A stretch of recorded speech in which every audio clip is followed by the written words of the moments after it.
So, the Athletics' Shiel Kapadia proposed a trade for the Eagles involving the Detroit Lions. Look, I don't think it's going to happen. I think we've already done our trading with that organization.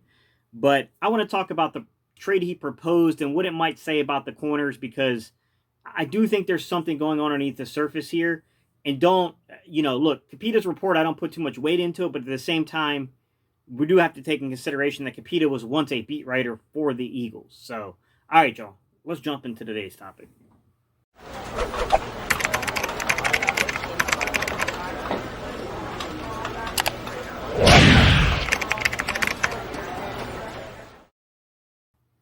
What's up, Eagles Nation? What's going on, NFL world? How you doing, division rivals? This is Steven Hyder with Gate City Sports Channel, the sports channel where the cerebral NFL fan comes for about 10 minutes of daily content. Good morning, good afternoon, or good evening, whenever it is you get around to watching this. Once again, guys, my name is Steven Hyder, and this is Gate City Sports Channel. All right, guys, so today's topic, listen, there was this proposed trade. There's an article, if you just Google it, guys, you'll see it pops up. And one of the Athletics writers has proposed a trade for the Eagles that involves the Eagles looking at this Jatavis Brown situation and going, well, we need more players. I'm going to be honest with you. I don't buy it personally, but I have no say in the Eagles front office, okay? I have no say on the Eagles coaching staff. I don't think Jatavis Brown was anywhere near a lock to make this roster.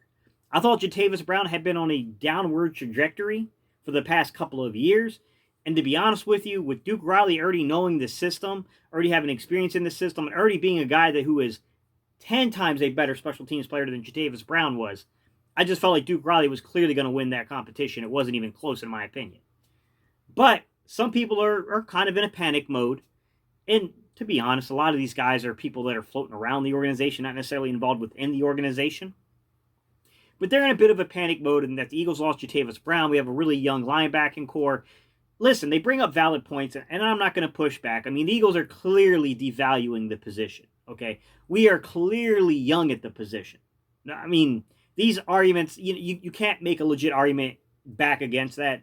I mean, absolutely, they're right there. The evaluation, the youth, all that kind of stuff. My thing is there are still veterans available. If you want to bring in a veteran presence to compete here, you could do that. But I'm going to be honest with you. My gut instinct here is, guys, when we look at the linebacking core, is that the Eagles are probably only going to keep 5 guys unless we look at this from the lens of special teams production, right? Because linebackers and running backs and certain positions are synonymous with special teams production, okay? So in that case, I could see where an extra roster spot opens up, but I think that's in a fight with positions like safety, positions like running back, trying to carry these extra guys and where you can play them. And so the proposed trade was for Maybin. I believe his name is Maybin, the linebacker from Detroit, for Sidney Jones. Okay. Sidney Jones keeps constantly through this offseason being linked to trade rumors. I don't know what the Eagles will do, guys. I try not to make weird predictions like that because that would be to pretend as if I have inside knowledge from the front office, and I don't. I honestly don't. But I can give you my opinion on how foolish of a trade that would be. Listen, I'm not saying that Sidney Jones has been worth the second-round pick we invested in him. But I will say this. I understand what the scouts were seeing in this young man, okay? The underlying talent is there.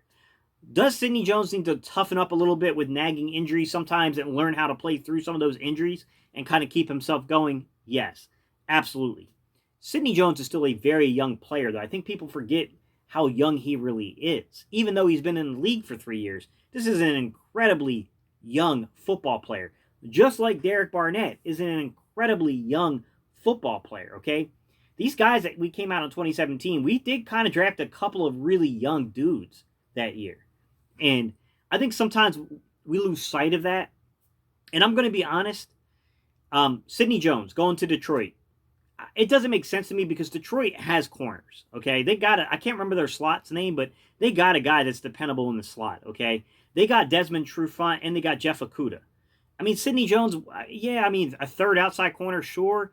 Do I think Sidney Jones could absolutely play inside as the nickel in man situations and just absolutely say, take that slot receiver and take him out of the game? Absolutely. Sidney Jones has that type of ability, and he's good at doing that.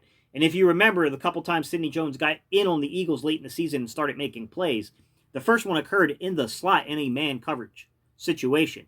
And I do think Sidney Jones is very, very good in that role, guys. But I think the larger thing that we can see here from people viewing the Eagles that are impartial, right? These are impartial viewpoints about the Philadelphia Eagles. I think the larger viewpoint here, guys, is that there are certain people who look at the way the Eagles have constructed this roster and they say, okay, something's going on with the Eagles at linebacker, and this seems really uncertain, which I think all of us, genuinely speaking, even if we believe in the talent in the linebacker room, a lot of us do say, like, yeah, there's a lack of experience there, and there's probably going to be some headaches early on. But past the linebacking room, I do think that some of the guys are either overvaluing the amount of outside corners we have or undervaluing it. And I stated a couple days ago that if you look at what's going on where we've cut players, it's been on the outside. It hasn't really been the inside guys. And then we got news that not only is Avonte Maddox working outside as an outside corner, but that Darius Slay is going to carry around and move around with the best receiver. And it appears that Jim Schwartz was alluding to the fact that that even means in the slot. But that's not where I was going with that. I meant to say Nikel Robey-Coleman is also being trained to go outside. So we got three guys. We have three guys that can play outside, inside, or let's just say two guys. Two guys that can play outside, inside, in Darius Slay and Sidney Jones. And then we got two guys that can play inside, outside, in Nikel Robey-Coleman and Avonte Maddox. Also mix into the fact that you got guys like Will Parks who can play inside, outside, over the top. You got Jalen Mills who can play inside, outside, over the top. And then you got Kevon Wiles who can play inside, outside, and over the top. Rodney McLeod even has abilities to do that. And we can see really quickly that the Eagles, at minimal, are building an identity. We're going with an alignment-less kind of secondary, right, to where we can just match up with people. Not so much worry about this guy isn't only an outside corner. He's a nickel. We want to play by the matchups clearly. And then in the linebacker room, we want faster flowing players. We want guys who can get to the ball a lot faster. And we've got thumpers on the roster and guys like TJ Edwards, who we view as kind of a thumper. Now, I'm not by any means predicting that this is going to work out, guys, because there's just so much that goes into that type of thing. We won't know until we see the product on the field, whether or not this plan is going to work. But I can clearly see the design of the defense coming together, which is alignmentless secondary, okay, fast-flowing linebackers, and then we want to generate a lot of pass rush, especially from the inside this year.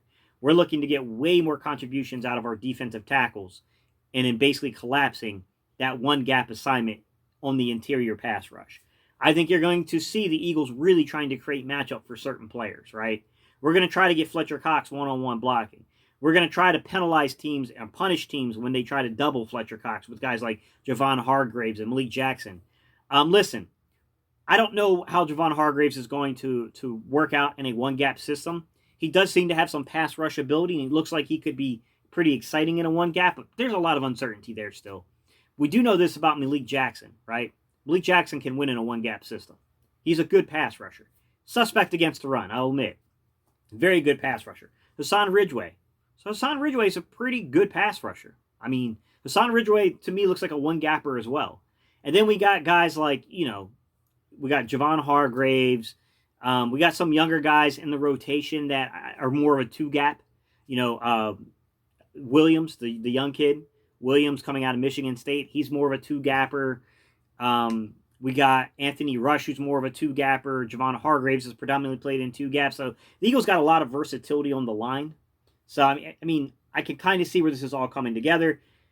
We went out and got a veteran in Vinny Curry to add to this pass rush. I mean, if you look at guys that are providing pressure rates, I do believe Brandon Graham, Vinny Curry, and, if I'm not mistaken, Brandon Graham, Vinny Curry, and Derek Barnett all finished in the top 100 in terms of pressure rates, okay?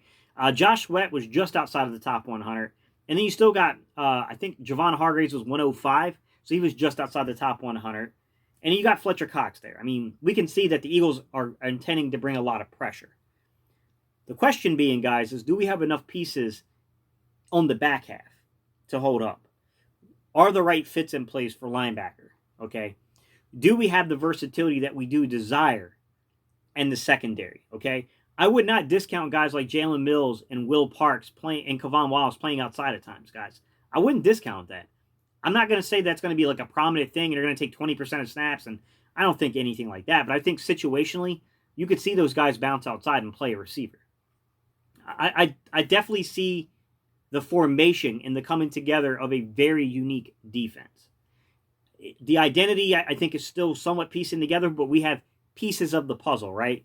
Versatility in the secondary, speed in the linebackers, high pressure rate on the defensive line.